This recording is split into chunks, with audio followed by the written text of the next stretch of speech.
Good day, Your Worship, Council.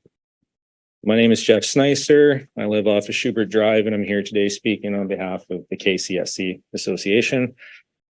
I'm just trying to find my notes here. I'd like to speak on agenda item. I think it was 9.9, but maybe it's now 9.8. I don't know if it moved. It's the,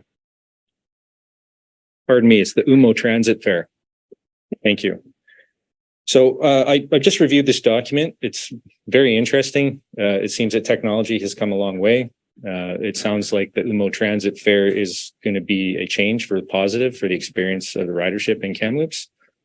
There's some very interesting parts in there. Like, for instance, you have a maximum fare per day of $4 and you won't have to pay more than that, and it'll automatically figure that out. I think that's great. It'd be great for the people who ride transit, but with all new improvements in technology, I think we should also have a look at what it is and maybe some of the potential side effects. It is a very data intensive form of technology. So once you get on the bus, there's a record, and there's a record of everywhere your card is swiped. And if you use the app, that's also recorded. So there is potential that people are riding the transit and they are being tracked. And in fact, it actually says that in here, that UMO will improve the ease of use, but also provide a new data source. And of course, I can see the positive aspect of this, that this will be positive for the city and the planners for transit. They can know exactly in real time what the loads are, if they need new buses and things like that. But the risk is, of course, that people will be tracked, and who owns that data and where is it stored? So, I'd also like to bring up the point. I've looked into this very briefly, and does anybody here, this is just a rhetorical question again, but does anybody know who owns the company that's in the partnership with the BC Transit? UMO's in a partnership with the BC government. It's a company called Cubic. This is their press release announcing this. Has anybody looked into Cubic? Probably not. Cubic is a company which is a military contractor. This is just the list of all the contracts on their website. U.S. Army capabilities, U.S. Army Combined Arms, Enhanced Army Global Logistics, Maneuver Center of Excellence, U.S. Army Warfighter, U.S. Army Training Support. They also do transit, and this is their transit information. And here it says solution for real-time passenger information. So part of what they do that they publicly state is actually tracking information from the ridership. So with that in mind, and also I understand that the council is just trying to do a good job and make sure that there's good solutions for our ridership. But if we only pay attention to one goal, which is including improving the way that riders experience riding transit, maybe we'll lose sight of some of the other things. So I have the following questions for the council through the mayor.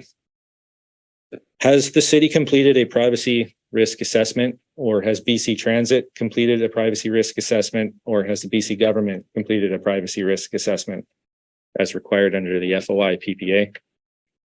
My second question is, who will own the data?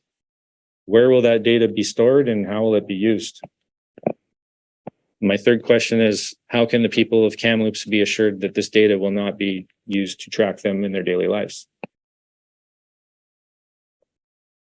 Through your worship. Yeah, well, if I knew that offhand, just off the cuff like that, I'd probably be working with Bill Gates in Seattle. So thanks. Could I get a commitment to get an answer? We got who would be able to answer those questions? BC Transit will probably be able to answer them, but I'm sure BC Transit's the data source keepers and where that's stored. I'm not sure where their data center is, but yeah. Transit's here at the UMO presentation, which they should be, but a person have to go to the hospital, so I'm not guaranteed there'll be a BC Transit rep here, but we'll do our best to find that answer. The last time I was at council, I provided questions to the EA. I had a commitment for an answer. I haven't received any answers. So could I get a timed commitment on an answer on this one way or the other? Well, I don't think I could give you a timeline. I don't know how busy the departments are or anything like that, but we'll definitely have it noted. Who was supposed to get back to you? I believe it was Assistant CAO McCorkle.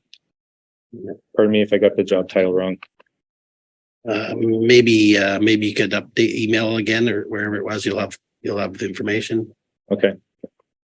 Looking forward to the update. Thank you very much. Yeah, you bet. Thanks.